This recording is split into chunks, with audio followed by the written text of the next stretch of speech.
হরকত একালিফ টেনে পড়ব। মাই ইয়াখশা, তা নুন যাবর তাং, তয়াকার অনিশ্বর তাং, নুন সাকিনের বাম পাশে কি অক্ষর আছে দেখুন, ঝা অক্ষর আছে, এটা ইকফার হরফ। ইকফার মোট 15 অক্ষর রয়েছে, আমরা সকলেই মুখস্থ রাখবো। 15 অক্ষর কি কি? তা, সা, জিম, দাল, জাল, ঝা, সিন, শিন, সদ্দ, তজ, ফা, কফ, কাপ।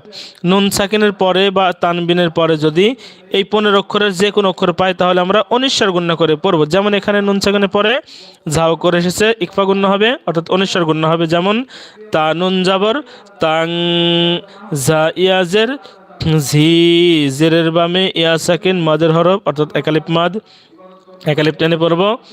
তাং, জি, লাম মিম জবর লাম, এটা ঈদগামে বাগুন্না। তানবিনের পরে মিম অক্ষর পেয়েছি, ঈদগামে বাগুন্নার হরফ, তাহলে বাগুন্নার হরফে তাসদীদ দিয়া মিলাইয়া গুণনা করে পড়ব। যেমন তাংজিলাম, মিম মিমজের মিম, মিমের ওপর তাসদীদ গুণনা করা ওয়াজিব। মিম, মিম নুন যাবর মান, মায়াকাত দন্তন্য মান।